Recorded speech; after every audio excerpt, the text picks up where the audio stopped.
All right, this video is about my new favorite intensity technique, which is not really new. It's actually really an old school bodybuilding intensity technique. First thing I'll say is a lot of people don't like intensity techniques. They think that they're a waste of time. They think that they're junk volume. To each their own.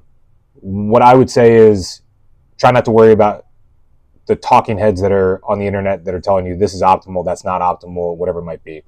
Train the way that you want to. As long as you're training close to failure, if not to failure, you're training each muscle group twice a week, and there's some type of progression over the course of months to years, you're probably going to be okay. However you want to train is totally up to you. We don't have to turn training into a religion or a cult or anything like that. So just train the way you want to. That aside, this old school training intensity technique is essentially just a full range of motion bench press to a partial range of motion bench press. So if you don't know what intensity technique is, it's just a way to keep you closer to failure longer, so you can increase mechanical tension and increase volume over time as well. So I started utilizing this because I'm really trying to get my bench press back up. So I've added a third day of benching. So I was trying to kind of figure out what should I make my variation. And I just kind of landed on something that I used to do way back in the day.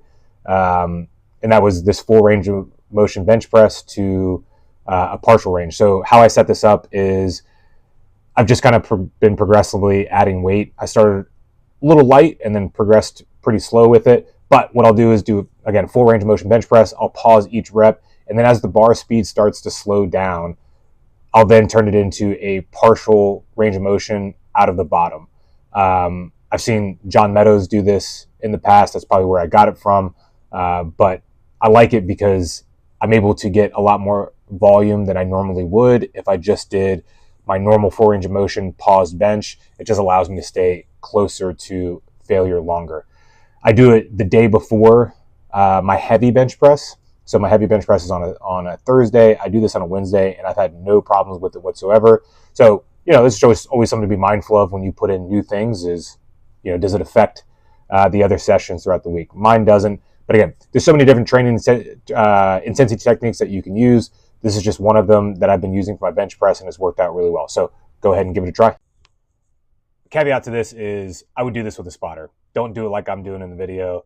You could potentially hit failure quicker than you think you need to, so I would definitely use a spotter.